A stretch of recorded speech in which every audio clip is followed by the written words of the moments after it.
ഞാൻ പറയണ പോലെയാണ് സാബു ജേക്കബ് കേൾക്കുന്നതെന്ന് അറിഞ്ഞതിൽ സന്തോഷം. സാബു ജേക്കബ് എൻ ഡി എയിൽ പോകാൻ, അങ്ങനെയാണെങ്കിൽ ഞാൻ തെളിച്ച വഴിയിലൂടെ സാബു ജേക്കബ് എൻ ഡി എയിൽ ചേർന്നെന്ന് പറഞ്ഞതിൽ സന്തോഷം.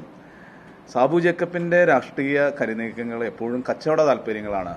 കഴിഞ്ഞ 6 മാസമായിട്ട് കിറ്റെക്സിന്റെ ഷെയർ നിങ്ങൾ നോക്കിയാൽ നിങ്ങൾക്ക് മനസ്സിലാവും.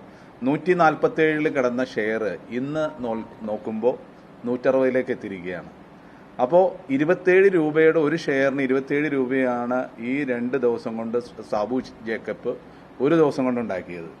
അപ്പോൾ ഈ ഒരു രാഷ്ട്രീയവുമായിട്ട് ബിസിനസ്സും കച്ചവടവും രാഷ്ട്രീയവും കച്ചവടവും ഒരുമിച്ച് കൊണ്ടുപോകുന്നത് എങ്ങനെയാണെന്ന് കൃത്യമായിട്ട് അറിയാവുന്ന ഒരാളാണ് സാബു ജേക്കബ്. അപ്പോൾ ഇതുകൊണ്ട് ബിസിനസ്സിൽ നേട്ടമുണ്ടാക്കാമെന്നാണ് സാബു ജേക്കബ് വിചാരിക്കുന്നത്. അതിന് സാധാരണക്കാരായിട്ടുള്ള കുന്നത്ത് നാട്ടിലെയും എറണാകുളം ജില്ലയിലെയും സാബു ജേക്കബിനെ വിശ്വസിച്ച് സാബു ജേക്കബിന്റെ പാർട്ടിയിൽ ചേർന്ന അണികളെ യഥാർത്ഥത്തിൽ വഞ്ചിച്ചിരിക്കുകയാണ്. രാഷ്ട്രീയ ലാഭത്തിനപ്പുറം കച്ചവട താല്പര്യം മാത്രമാണ് ഈ NDA പ്രവേശനത്തിലുള്ളതെന്നാണ് ഞാൻ മനസ്സിലാക്കുന്നത്. അതെ, അണികളെ കൊണ്ട് കച്ചവടം ചെയ്ത് അതിൽ സാബു ജേക്കബ് ലാഭമുണ്ടാക്കി എന്നുള്ളതാണ്.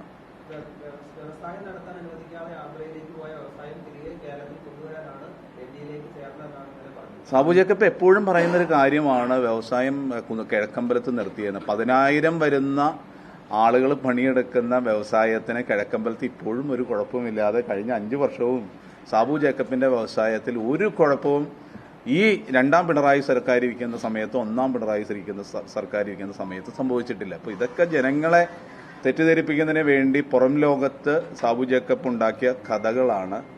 ആ കഥകൾ യാഥാർത്ഥ്യമല്ലെന്ന് ജനം തിരിച്ചറിഞ്ഞുകൊണ്ടാണ് കഴിഞ്ഞ പഞ്ചായത്ത് തെരഞ്ഞെടുപ്പിൽ അടക്കം അദ്ദേഹത്തിന്റെ പാർട്ടിക്ക് വലിയ തിരിച്ചടികൾ നേരിട്ടത്.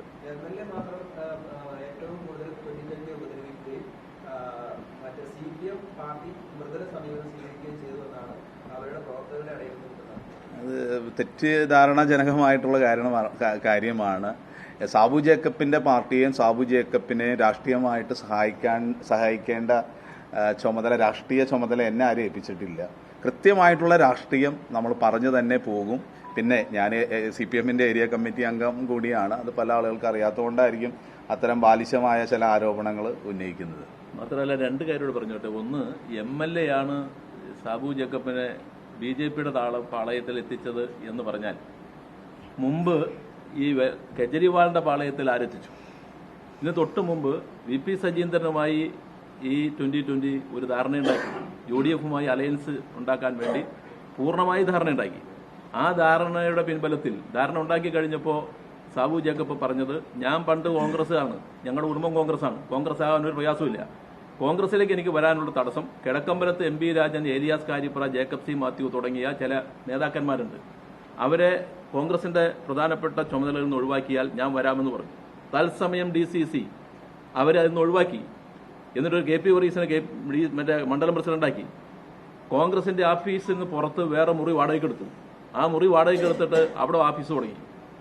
3-4 മാസം കഴിഞ്ഞിട്ടും ഒരാളും ഓഫീസിലേക്ക് ചെന്നില്ല. ഇവരും കയറാതായി. ഒടുവിലാണ് കോൺഗ്രസ് പിന്നെ 1 ഇഞ്ച് മുന്നോട്ട് പോകില്ലാണ്ട് വന്നപ്പോഴാണ് സജീവ് പോളിനെ അവിടുത്തെ മണ്ഡലം പ്രസിഡന്റാക്കി പുനർപ്രതിഷ്ഠിച്ചത്. അന്ന് MLA ശ്രീനിജൻ പറഞ്ഞിട്ടല്ലല്ലോ ഇതൊന്നും ചെയ്തത്. ഇപ്പോ ഈ പറഞ്ഞ പോലെ തന്നെ 2020 ആക്രമിക്കുന്നു. CPM ആക്രമിക്കുന്നില്ല, ഒന്നുമില്ല. ഞങ്ങൾക്ക് കോൺഗ്രസിനോടും 2020യോടും BJPയോടും ഉള്ള രാഷ്ട്രീയമായ അഭിപ്രായ വ്യത്യാസം എപ്പോഴും തുറന്നു പറയും. അത് MLAയും പറയും, ഞങ്ങളും പറയും.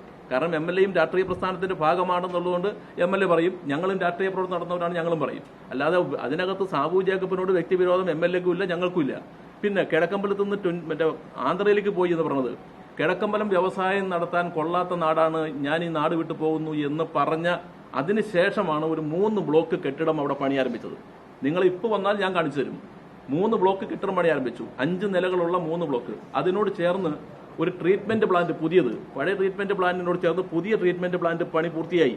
അതിന്റെ ഡ്രൈനേജ് സിസ്റ്റം എല്ലാം പൂർത്തിയായിക്കൊണ്ടിരിക്കുക. ഈ കൊള്ളാത്ത നാട്ടിൽ കൊണ്ടുവന്ന് വ്യവസായം തുടങ്ങിയത് BJP ചേർന്നിട്ടല്ലല്ലോ, പിണറായി ഭരിക്കുന്ന കാലത്താണ് തുടങ്ങിയത്.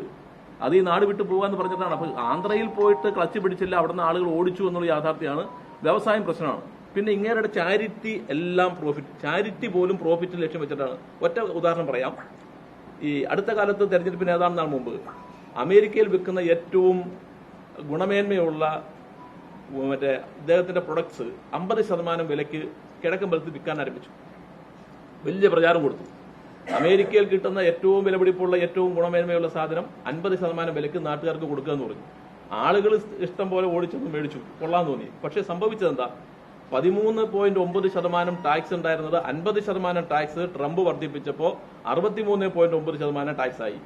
എന്ന് വെച്ചാൽ 100 രൂപയുടെ സാധനം വിറ്റാൽ 13 രൂപ 90 പൈസ ടാക്സ് കഴിച്ച് ബാക്കി കിട്ടുമായിരുന്നിടത്ത് 63 രൂപ 90 പൈസ ടാക്സ് കൊടുത്തിട്ട് ബാക്കിയേ കിട്ടുള്ളൂ എന്ന അവസ്ഥ വന്നു. അപ്പൊ 50 രൂപയ്ക്ക് ഇവിടെ വിൽക്കാൻ തീരുമാനിച്ചു. അതിലും ലാഭമാണ്. ആളുകളെ പറ്റിക്കാണ് ഇത്. ഞാൻ പകുതി വിലയ്ക്ക് വിൽക്കുന്നു. പകുതി വിലയ്ക്കല്ല വിറ്റത്. അമേരിക്കയെ കൊണ്ടുചെന്ന് വിറ്റാൽ കിട്ടുന്നേക്കാൾ കൂടുതൽ കാശ് ഇവിടെ വിറ്റാൽ കിട്ടുമെന്ന സ്ഥിതി വന്നപ്പോൾ നിൽക്കാൻ പറ്റാണ്ടായപ്പോൾ ഇവിടെ പകുതി വില എന്ന് പറഞ്ഞ ആളുകളെ പറ്റിക്കുകയാണ്. അപ്പൊ എന്ത് ചാരിറ്റി പോലും പ്രോഫിറ്റാണ് ലക്ഷ്യം വെച്ചിട്ടാണ് ചെയ്തത്. പൂർണ്ണമായും തുടക്കം മുതൽ ഒടുക്കം വരെ അരുൺകുമാർ പറഞ്ഞ പോലെ എല്ലാം കച്ചവട താല്പര്യമാണ്. പാർട്ടി ഉണ്ടാക്കിയതും കച്ചവടത്തിനാണ്, ജനത്തെ കൂട്ടിക്കണം കച്ചവടത്തിനാണ്, എല്ലാം ഒരു കച്ചവടമാണ്. ഇപ്പൊ സാബു ജേക്കബിന്റെ ഒരു വഞ്ചനയുടെ കാര്യം, ഇപ്പൊ നേരത്തെ ജനങ്ങളെ പറ്റിച്ച കാര്യം പറഞ്ഞു. സാബു ജേക്കബും കേജ്രിവാളും തമ്മിലുള്ള ധാരണ പ്രകാരം കേജ്രിവാൾ ഇവിടെ വന്നു, ഇവരൊരു കൺസോർഷ്യം ഉണ്ടാക്കി. അതിന്റെ മീറ്റിങ്ങുകൾ കിറ്റെക്സ് കമ്പനിയുടെ അകത്ത് തന്നെയാണ് തുടക്കകാലത്ത് മീറ്റിങ്ങുകൾ ഉണ്ടായിരുന്നത്.